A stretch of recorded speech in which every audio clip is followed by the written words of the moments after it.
Hello everyone, welcome to Chhaya medical classes. अगर आप भी तैयारी कर रहे हैं UP triple S C ANM exam की, जो कि आपका एग्ज़ाम होने वाला है 11 जनवरी 2026 को, ठीक है, तो मैंने गाइस यहाँ पर आपके लिए सभी सेलेक्टेड व मोस्ट इम्पोर्टेंट एमसीक्यू लेके आई हूँ, जो कि पीवाईक्यू है प्लस एग्ज़ाम ओरिएंटेड है। तो इन एमसीक्यू को आप रट के जाइएगा और मैं यहाँ पे 11 जनवरी तक, ठीक है, आप लोगों को बहुत सारे एमसीक्यू प्रोवाइड करूँगी, जो कि एग्ज़ाम में पूछे जाने की 100% संभावना होगी। तो आप लोग अगर चैनल पर नए हैं और चैनल को अभी तक आपने सब्सक्राइब नहीं किया है तो ज़रूर से चैनल को सब्सक्राइब कर लीजिए, क्योंकि यहाँ पर मैं आपको बेहतरीन एमसीक्यू लेके आऊँगी जो कि डायरेक्ट आपके एग्ज़ाम में पूछे जा सकते हैं। ठीक है, तो चलिए ज़्यादा टाइम वेस्ट ना करूँगी। फर्स्ट क्वेश्चन है, ovulation usually occurs on which day of menstrual cycle, यानी ओव्यूलेशन सामान्यतः मासिक चक्र के किस दिन होता है। तो याद रखना, जो ओव्यूलेशन होता है, ठीक है, जिसे हम क्या बोलते हैं, अंड उत्सर्ग, ठीक है, हिंदी में बोलते हैं हम अंड उत्सर्ग। तो जो अंड उत्सर्ग होता है वो मासिक धर्म के, याद रखना, 14वें दिन होता है। कब होता है? 14वें दिन। चलिए आगे बढ़ते हैं। क्वेश्चन नंबर है 2, क्या पूछा है, ध्यान से रीड करो। ओव्यूलेशन के लिए कौन सा हार्मोन जिम्मेदार है, हिंदी में जिसको रखना है अंड उत्सर्ग, ठीक है। तो अंड उत्सर्ग के लिए कौन सा हार्मोन जिम्मेदार है, कौन सा हार्मोन रेस्पॉन्सिबल होता है, तो याद रखना वो होता है एलएच हार्मोन, जिसे हम बोलते हैं ल्यूटेनाइजिंग हार्मोन। इसकी फुल फॉर्म भी याद रख लेना, ठीक है। जब ये अपने पीक लेवल पर पहुंच जाता है, मतलब कि सबसे ज़्यादा हो जाता है, तो उस टाइम क्या है, अंड उत्सर्ग हो जाता है। डन। चलिए क्वेश्चन नंबर है 3, क्या पूछा है, सामान्य मासिक चक्र की अवधि कितनी होती है, जो हमारा मेंस्ट्रुअल साइकिल होती है उसकी समान अवधि कितनी होती है। तो याद रखना, उसकी समान अवधि की बात की जाए तो 28 डे, यानी कि 28 दिन होती है। अगर यहीं पे आपका ऐसा दिया होता 28 से 35, तो आप इसे करेक्ट कर लेते, ठीक है, क्योंकि अगर अप टू 35 दिन भी हो जाता है तो इसे भी हम नॉर्मल ही मानते हैं, ठीक है। तो करेक्ट आंसर है ऑप्शन वी। डन। चलिए आगे बढ़ते हैं। ये सभी क्वेश्चन आप लोग रट लेना। Question number 4, the site of fertilisation, यानी कि निषेचन कहाँ होता है, जो निषेचन होता है वो कहाँ पे होता है।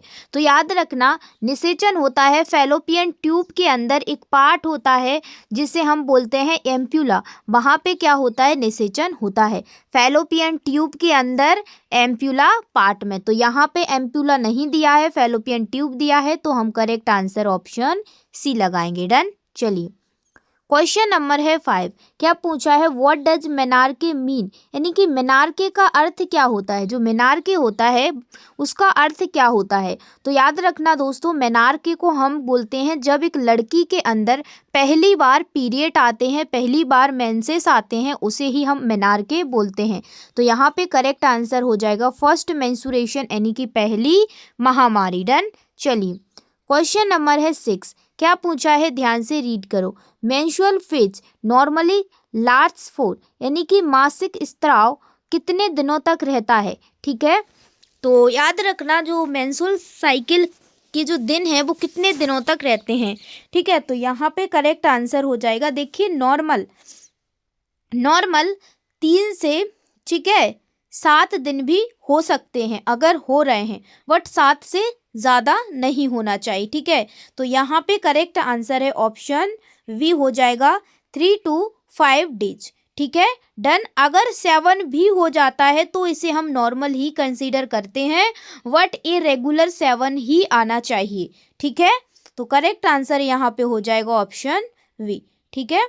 चलिए क्वेश्चन नंबर है 7, अगर आपने अभी तक चैनल को सब्सक्राइब नहीं किया है तो ज़रूर से चैनल को सब्सक्राइब कर लीजिए, क्योंकि यहाँ पर आपको बेहतरीन एमसीक्यू मैं प्रैक्टिस करवाऊंगी, हिंदी एंड इंग्लिश दोनों लैंग्वेज में, जिससे आपको कोई भी प्रॉब्लम क्रिएट नहीं होगी, ठीक है। चलिए क्वेश्चन नंबर 7 है, एंडोमेट्रियम की वृद्धि किस हार्मोन से होती है।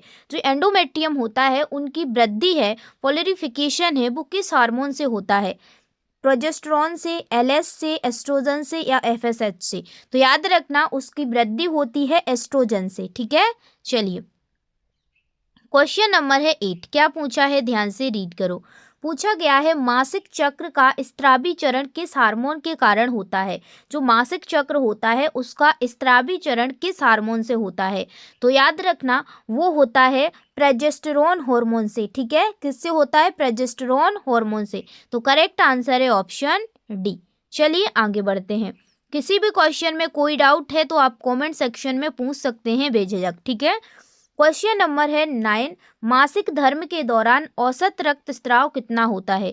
जो मासिक धर्म होता है उसके दौरान औसत रक्तस्राव कितना होता है। ठीक है, तो याद रखना जो ब्लड लॉस होता है ड्यूरिंग मेंस्ट्रुएशन वो होता है 30 से 50 ml। ठीक है, तो यहाँ पे करेक्ट आंसर हो जाएगा ऑप्शन सी। डन। चलिए क्वेश्चन नंबर है 10। क्या पूछा है, मेनोपॉज सामान्यतः किस आयु में होती है। मेनोपॉज का मतलब समझ लीजिए जब महिला नेचुरली मतलब कि प्राकृतिक रूप से उसके जो पीरियड्स हैं वो बंद हो जाते हैं, उसे ही हम मेनोपॉज बोलते हैं। तो यहाँ पे पूछा गया है कि किस आयु में होती है। तो याद रख लेना वो 45 से 50 की एज में होती है। यहाँ पे महिला के, ठीक है, कोई बीमारी नहीं होती है, ये नेचुरली होता है, प्राकृतिक रूप से इसके जो पीरियड्स हैं वो आना बंद हो जाते हैं। ठीक है, तो करेक्ट आंसर है ऑप्शन सी। चलिए क्वेश्चन नंबर 11 है। अगर अभी तक आपने चैनल को सब्सक्राइब नहीं किया है जरूर कर दीजिए, क्योंकि आपके लिए ही बेनिफिट होगा। मैं ऐसे ऐसे क्वेश्चन आपको करवाऊंगी जो कि एग्जाम में पूछे जाने की 100% संभावना है, और ये क्वेश्चन पूछे भी गए हैं जो मैं करवा रही हूँ। ठीक है, तो आज अपना डे 1 है। ठीक है, आज अपना क्या है, डे 1 है, और डे 2 मैं 11 जनवरी तक आपके बहुत सारे एमसीक्यू कवर करवा दूंगी। ठीक है, क्वेश्चन नंबर 11 है नॉर्मल ड्यूरेशन ऑफ प्रेगनेंसी। सामान्य गर्भावस्था की अवधि कितनी होती है। ठीक है, तो याद रख लेना सामान्य जो गर्भावस्था है उसकी जो अवधि होती है वो होती है 40 वीक्स। ठीक है, 40 सप्ताह, 9 महीने। ठीक है, चलिए क्वेश्चन नंबर है 12। क्या पूछा है, pregnancy is confirmed by which hormone. गर्भावस्था की पुष्टि किस हार्मोन से होती है। तो याद रखना जो गर्भावस्था है उसकी पुष्टि किस हार्मोन से होती है, किससे कंफर्म करते हैं हम। तो याद रखना वो कंफर्म करते हैं हम एससीजी हार्मोन से। ठीक है, किससे करते हैं, एससीजी हार्मोन से। तो करेक्ट आंसर यहाँ पे हो जाएगा ऑप्शन सी। क्वेश्चन नंबर है 13। क्या पूछा है, SCG hormone is secrete by. SCG hormone कहाँ से स्त्रावित होता है, कहाँ से निकलता है। ओवरी से, प्लेसेंटा से, पिट्यूटरी ग्लैंड से, यूट्रस से। तो याद रख लेना एससीजी हार्मोन है वो प्लेसेंटा से निकलता है, जिसे हम बोलते हैं ह्यूमन कोरियोनिक गोनेडोट्रोपिन हार्मोन। ठीक है, चलिए क्वेश्चन नंबर है 14। क्या पूछा गया है, ध्यान से रीड करो। The first sign of pregnancy is. जो गर्भावस्था होती है, प्रेगनेंसी होती है, उसका पहला साइन क्या है, नोजिया। ठीक है, जी मचलाना हिंदी में होता है इसका अर्थ, जी मचलाना। ब्रेस्ट टेंडरनेस मतलब कि जो ब्रेस्ट होते हैं, स्तन होते हैं, उसमें टेंडरनेस आना, या फिर मिस्ड पीरियड, पीरियड का मिस होना। ठीक है, या फिर वेट गेन, वजन का बढ़ना। तो देखिए यहाँ पे गर्भावस्था का पहला साइन है। नोजिया भी होता है बट ये बाद में होता है, ब्रेस्ट टेंडरनेस भी होती है बट बाद में होती है, वेट गेन भी होता है बट बाद में होता है। यहाँ पे पूछा है फर्स्ट साइन, तो यहाँ पे हम करेक्ट आंसर लगाएंगे मिस्ड पीरियड, यानी पीरियड का रुक जाना। ठीक है, चलिए क्वेश्चन नंबर है 15। क्या पूछा है, इम्प्लांटेशन सामान्यतः कहाँ होता है। जो इम्प्लांटेशन होता है वो नॉर्मली कहाँ होता है। तो याद रख लेना इम्प्लांटेशन यानी कि, ठीक है, जो बेबी है उसका रूपांतरण, ठीक है, कहाँ पे होता है। तो याद रख लेना वो होता है यूट्रस में। ठीक है, करेक्ट आंसर है ऑप्शन डी। नेक्स्ट क्वेश्चन है फर्स्ट एंटीनेटल विजिट। यहाँ पे पूछा गया है कि पहली गर्भपूर्ण जांच किस तिमाही में होती है। First antenatal visit should be done in which trimester. तो याद रख लेना पहली गर्भपूर्ण जांच है वो होती है फर्स्ट ट्राइमेस्टर में, पहली तिमाही में। ठीक है, तो याद रख लेना करेक्ट आंसर है ऑप्शन ए। इससे क्वेश्चन आपके जरूर ही आ जाते हैं। क्वेश्चन नंबर है 17। Minimum number of ANC visits. ठीक है, न्यूनतम कितनी एएनसी जांच होती हैं। तो याद रख लेना नॉर्मल एएनसी जांच आपको 4 तो करवाना ही चाहिए। तो करेक्ट आंसर है ऑप्शन सी। क्वेश्चन नंबर है 18। Iron folic acid tablet should be started from which month. Iron folic acid की गोली किस महीने से दी जाती हैं। ठीक है, तो याद रख लेना वो दी जाती है 4 मंथ।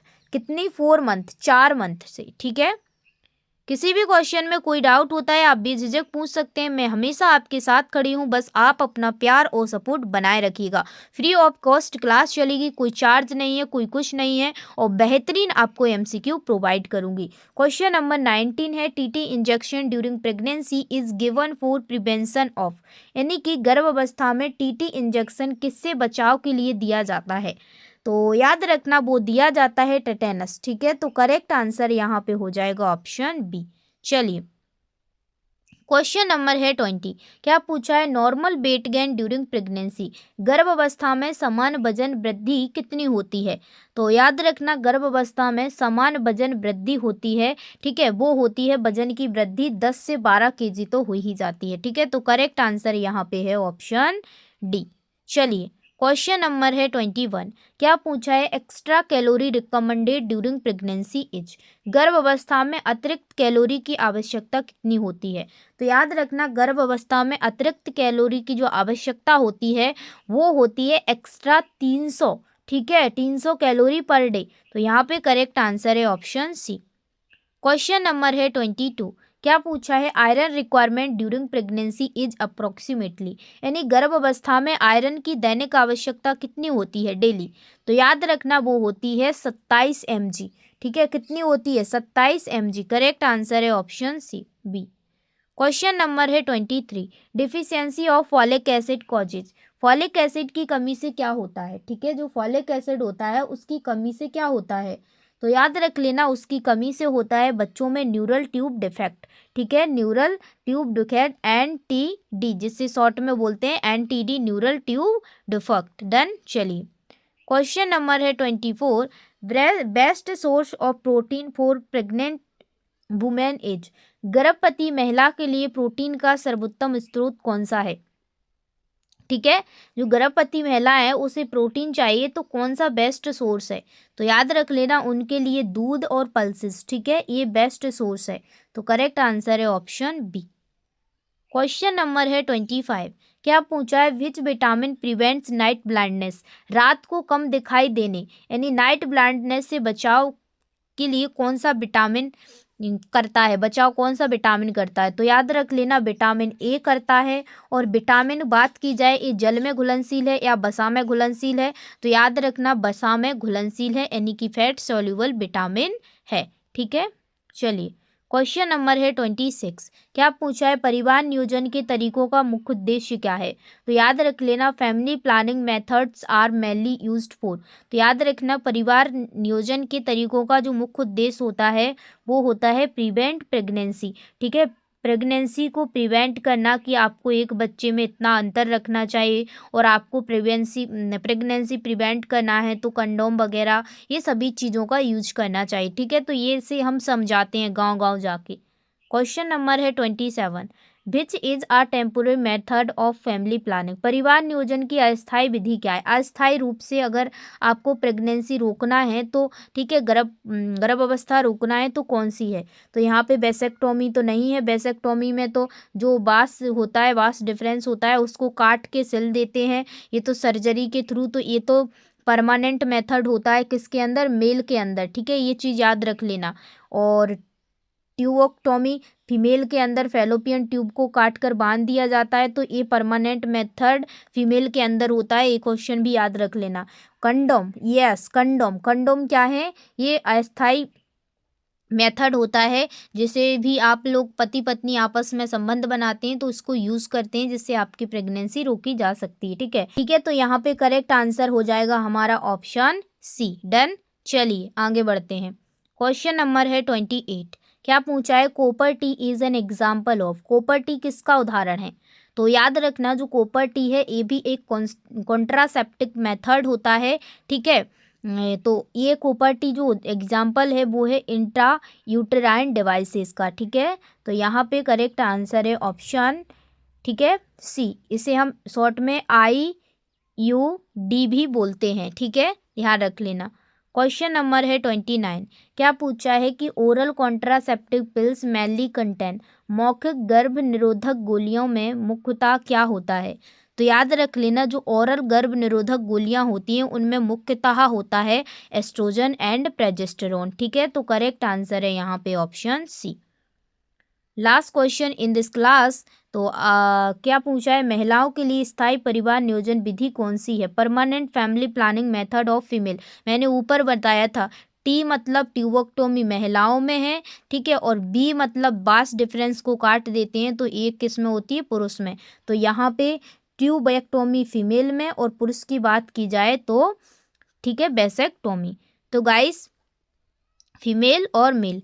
तो गाइस यहाँ पे हमने क्या है, आज की क्लास में मोस्ट इम्पॉर्टेंट 30 MCQ कवर किए हैं, जो कि आपकी UP triple SC A&M exam के लिए वेरी वेरी हेल्पफुल है। अगर आपने अभी तक चैनल को सब्सक्राइब नहीं किया है तो प्लीज़ चैनल को ज़रूर सब्सक्राइब कर लीजिए, क्योंकि यहाँ पर मैं आपको बेहतरीन MCQ प्रैक्टिस करवाऊँगी 11 जनवरी तक। ठीक है, आपके एग्ज़ाम तक बहुत ही अच्छे अच्छे एग्ज़ाम ओरिएंटेड MCQ लेके आऊँगी। ठीक है, मैं एक दिन बहुत ही महामैराथन MCQ लेके आऊँगी, जिसमें मैं आपको टॉप 1000 MCQ कवर करवाऊँगी, और वो क्लास शायद 5 या 6 जनवरी को लूँगी। ठीक है, तो आप लोग जुड़े रहिएगा मेरे साथ, और अपनी तैयारी को और भी मजबूत बनाना है तो इस सेशन को आप लोग ज़रूर ज्वाइन कीजिए। Thank you for this watching video and don't forget like share and subscribe. Bye, take care, love you all, मिलते हैं नेक्स्ट क्लास में।